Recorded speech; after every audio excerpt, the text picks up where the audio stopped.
இந்த கொள்கைக்கு வந்துட்டு தௌஹீதுக்கு வந்துட்டு நம்மால் என்ன செய்யறான், எல்லாம் தர்காவை எதிர்க்கிறான், தாய் தந்தை எதிர்க்கிறான், குடும்பத்தை எதிர்த்து எல்லாத்தையும் எதிர்த்து வந்துட்டான். வந்துட்டு ரெண்டு விஷயத்தில் அவுட் ஆகி போயிடறான்.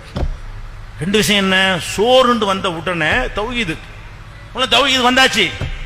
மாமா வீட்டுல கல்யாணம், நண்பன் வீட்டுல கல்யாணம். என்ன கல்யாணம், ஊரை வளர்ச்சி விருந்து, சீரியல் விளக்கு, ஆடம்பர தோரணம், 2 லட்சம் ரூபாய்க்கு கல்யாண மண்டபம்.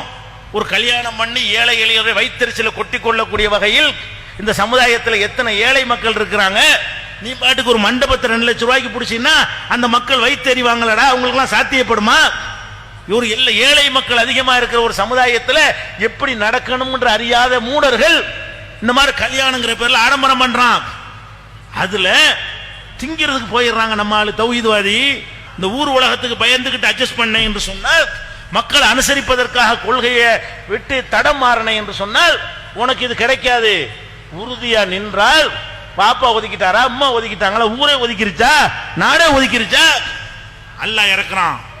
இதை விட சிறந்த மக்களை அல்லாஹ் மலக்குமார்களை, பாவமறியாத மலக்குமார்களை அனுப்புறான். அனுப்பி அவங்க என்ன சொல்றாங்க, நஹ்னு அவுலியாவுக்கும் பில் ஹயாத்தி துன்யா, இந்த உலகத்திலும் நாங்கள் உங்களுக்கு தோழர்களாக இருப்போம். எனக்கு மலக்குமார்கள் தோழராக இருக்கும் போது எவன் என்ன பண்ணிடுவான், உனக்கு மலக்குமார்களை அல்லாஹ் அனுப்பி பாதுகாப்பு அனுப்பும் பொழுது எவன் என்ன செய்து விட முடியும்?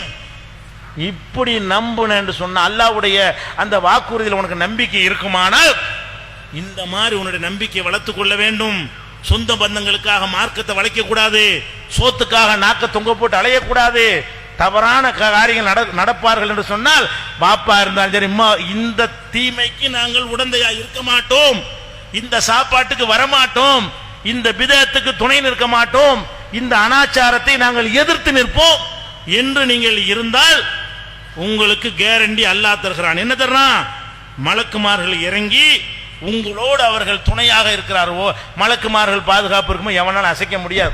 இந்த அல்லாஹ்வுடைய வாக்குறுதியை நம்பி நம்ம அல்லாஹ்வுடைய கொள்கையில உறுதியா இருந்து அசையாத நம்பிக்கையோட இருந்தோமையானால் நமக்கு அல்லாஹ்வுடைய சப்போர்ட், மலக்குமார்களுடைய சப்போர்ட் இருக்கிறது, நமக்கு மேல்மேலும் வெற்றி இருக்கிறது.